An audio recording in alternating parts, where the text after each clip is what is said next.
حبيب আসসালামু আলাইকুম ওয়া রাহমাতুল্লাহি ওয়া বারাকাতুহু। কেমন আছেন আমার আদরের কলিজার টুকরা আপুরা? আল্লাহ সবাইকে ভালো সুস্থ রাখার তৌফিক দান করুন, এই দোয়া সব সময় করছি। আপুরা, আজকে আমি কাঁঠালের বিচির তরকারি শুটকি দিয়ে রান্না করব। তো আমি এখানে চিচিঙ্গা, আলু, পটল ও কাঁঠালের বিচি আমি নিয়েছি।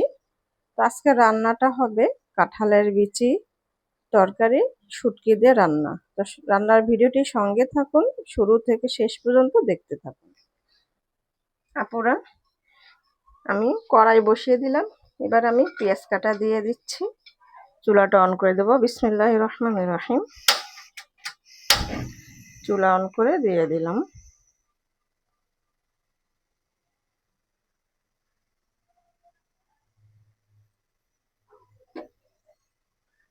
দিয়ে দেব সরিষার তেল।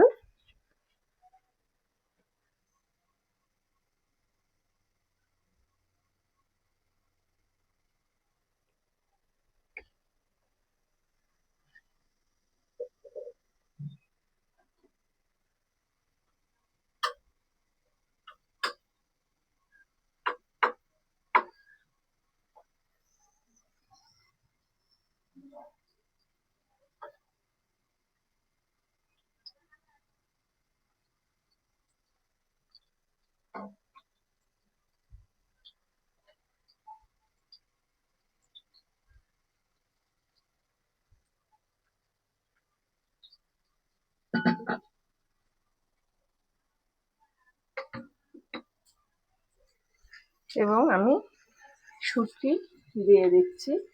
আমি ভালো করে ধুয়ে পরিষ্কার করে নিয়েছি। শুটকিগুলো আর পেঁয়াজগুলো আমি তেলে ভেজে নেব।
এবারে দিয়ে দিচ্ছি হলুদ গুঁড়ো, শুকনা মরিচ, জিরা, ধনিয়া ও পরিমাণ মতো লবণ।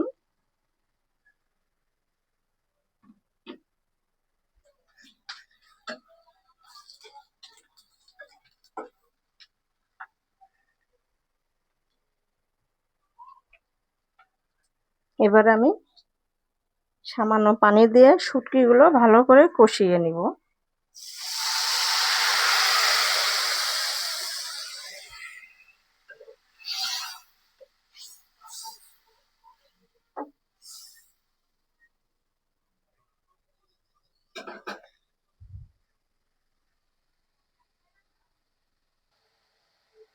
আপুরা, শুটকিগুলো আমি ভুনা করে নিলাম, ভালো করে কষিয়ে নিয়েছি। এবারে আমি কাঁঠালের বিচি এবং আদার সঙ্গে তরকারিগুলো আমি দিয়ে দিচ্ছি।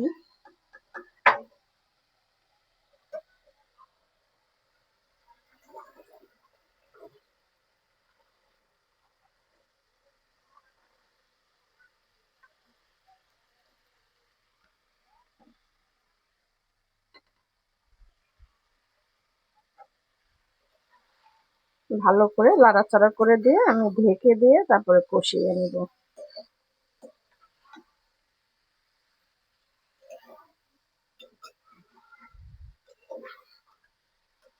কাঁঠালের তো প্রায় সিজন শেষের দিকে হয়ে গেছে। তারপরেও অনেক সময় কাঁঠাল পাওয়া যায়, তবে এখন একটু দাম উঠে গেছে। আর কাঁঠালের বিচির ভর্তা, তরকারি, ভাজি বা গোছের সঙ্গেও, মাছের সঙ্গে খাওয়ানো যায়। সব কিছুর সঙ্গেই খাওয়ানো যায়, কাঁঠালের বিচি কোনো ফেলানো না। যারা খেতে পছন্দ করেন তো সব কিছুতেই খাইতে পারবেন।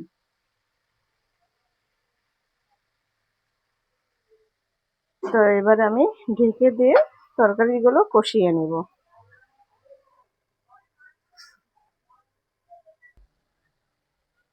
আপুরা, আমি কাঁঠালের বিচি তরকারিগুলো কষিয়ে নিলাম শুটকি দিয়ে ভালো করে। এই দেখুন তেল উঠে গেছে, আর মাশাআল্লাহ খুব সুন্দর একটা কালার আসছে। আর শুটকির তো অতুলনীয় একটা ঘ্রাণ বেরিয়েছে, খুব সুন্দর একটা ফ্লেভার আসতেছে তরকারি দিয়ে। তো এবারে আমি ঝোলের পানি দিয়ে দিব।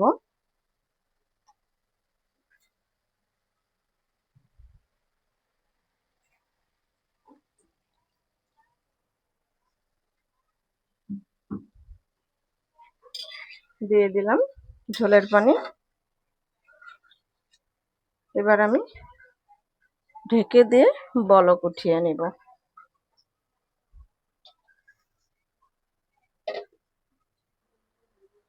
আপুরা, নামিয়ে নিয়ে আসলাম শুটকি দিয়ে কাঁঠালের বিচির তরকারি রান্না। তো আপনাদের কাছে রান্নার ভিডিওটি কেমন লেগেছে অবশ্যই কমেন্ট বক্সে জানাবেন। লাইক দিন, বেশি বেশি করে শেয়ার করে দেন আপুরা। দোয়া চাই ছোট্ট রান্নাঘর চ্যানেলটিকে সাবস্ক্রাইব করতে একদমই ভুলবেন না। যারা নতুন আপনারা দেখছেন, পাশে বেল বাটনটি ক্লিক করে আমার ভিডিওর পাশেই থাকুন। সবাই ভালো থাকুন। আল্লাহ সবাইকে সুস্থ রাখার তৌফিক দান করুন।